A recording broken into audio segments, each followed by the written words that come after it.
আরেকটা হাদিস আপনাদেরকে বলা আমার মূল উদ্দেশ্য ছিল, যে হাদিসের মধ্যে আসছে রাসূল সাল্লাল্লাহু আলাইহি সাল্লাম বলেন, এর আগে সাথে আলোচনা করছিলাম না, যে আমাদের সন্তানদেরকে আমরা যারা বিবাহ করাই না, দেরি করাই, মনে করি কি সে তার নিজের পায়ে দাঁড়াক, এরপরে তাকে বিবাহ করাবো, অথবা একটা স্ট্যাটাস হোক, চাকরি বাকরি হোক, তখন বিয়ে করাবো, অথচ তার বিয়ের বয়স পার হয়ে যেতেছে।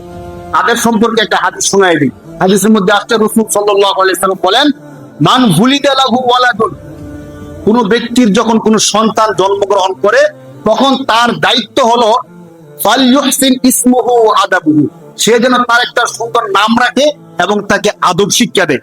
আদব শিক্ষা দেওয়ার পরে ফাইদা বালাগা ফালইয়াতাজাওয়াজু, যখন সে বালেগ হয়ে যায়, হাদিসের শব্দ একটু শুনেন, আমরা জানা থাকুক, কাজ করি না করি পরেরটা পরের বিষয়। আল্লাহ রাসূল বলতেছেন ফাইদা বালাগা ফালইয়াতাজাওয়াজু, যখন সে বালেগ হয়ে যাবে, অর্থাৎ তার বয়স হয়ে যাবে, তখন সে যেন তাকে কি দিয়ে দেয়, বিবাহ দিয়ে দেয়, বিবাহ করায়া দেয়। এখন ফাইন বালাগা ওয়ালাম ইয়াতাজাওয়াজু, যদি কারো সন্তান বালেগ হইল, বিবাহের উপযুক্ত হয়েছে, কিন্তু তাকে কি করাইতেছে না, বিবাহ করাইতেছে না, তার কি হবে? আল্লাহ রাসূল বলেন ফাআসাবা ইসমা, বিবাহ না করানোর কারণে ওই সন্তানগুলো গুনাহের মধ্যে লিপ্ত হয়ে গেছে, যে কোনো গুনাহের মধ্যে লিপ্ত হয়েছে। আল্লাহ রাসূল বলেন ফাইন্নামা ইসমুহু আলা আবিহি, সে যত গুনাহ করবে সমস্ত গুনাহ তার বাবার আমলনামার মধ্যে যাবে। বলেন নাউজুবিল্লাহ। ভাই, নিজের গুনাহ যদি শেষ করতে পারি না, আবার যদি সন্তানের গুনাহ আমার আমলনামার মধ্যে শরীক হয়, অবস্থাটা কি হবে বলেন? নিজেই তো ছোটবেলা থেকে নিয়ে এই পর্যন্ত যারা বাবা হয়েছে, তখন 40-50 বছর, তো 50 বছর পর্যন্ত কত গুনাহ আমাদের আমলনামার মধ্যে আছে। এখন সন্তানকে বিবাহ না করানোর কারণে সন্তানের গুনাহ যদি আমার আমলনামায় আবার অ্যাড হয়, তখন অবস্থাটা কি হবে? সেই হাদিসের মধ্যে আল্লাহ রাসূল কথা বলছেন। যার কারণে যখন সন্তান বিবাহের বয়স হবে, তাকে যেন বিবাহ করায় দেওয়া হয়। যদি বিবাহ করায় দেওয়া হয়, তুমি কি চলবে, কি কি করবে, কি আমি এর আগে বলছিলাম না, একটা হলো যাকে আপনি আনবেন ঘরের মধ্যে, তার রিজিক কে নিয়ে আসবে? সে নিজেই নিয়ে আসবে। আল্লাহ তার রিজিক তাকে সৃষ্টির বহু আদি দিয়ে রাখছেন। আমার সন্তান নিজেই খাইতে না, বিয়ে করেন, সে আবার খাবে কোত্থেকে? তাকে খাওয়াবে কে ভাই? কিন্তু খাওয়াবে এতটুকু না, সূরা নূরের মধ্যে আল্লাহ তাআলা বলছেন তাকে বিবাহ করায়া দাও।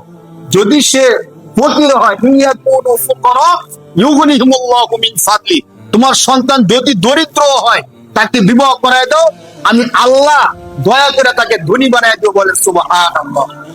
এখন দেখেন, যে আল্লাহ সৃষ্টি করছেন, ওই আল্লাহ যদি বলে যে তুমি তাকে বিবাহ করো, তার দায়িত্ব আমার, মানে কথার মর্ম এমনই দাঁড়ায়।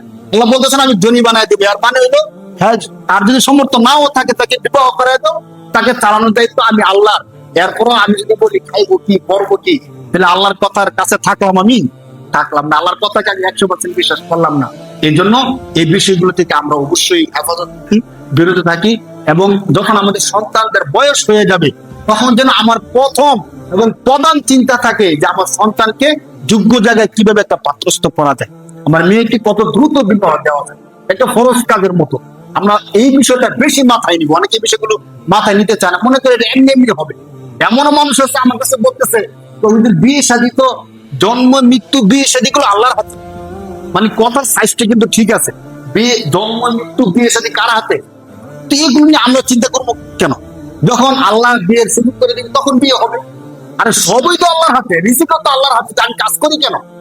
রিজিক কার হাতে বলেন? কিন্তু কাজ আমি করি কিনা? আমি কাজ না করলে কি আমার ঘরে আল্লাহ রিজিক দিয়ে দিবে? চেষ্টা তো আমাকে করতে হবে। আস-সাই মিন্না ওয়াল ইতমামু মিনাল্লাহ, চেষ্টা আমার, পুরা করার মালিক কে? তখন বয়স হবে, তখন থেকে আপনি ফিকির করেন, চেষ্টা করেন, পুরা করে দিবে কে? আল্লাহ তাআলা আমাদেরকে বুঝার তৌফিক দান করে বলি আমিন।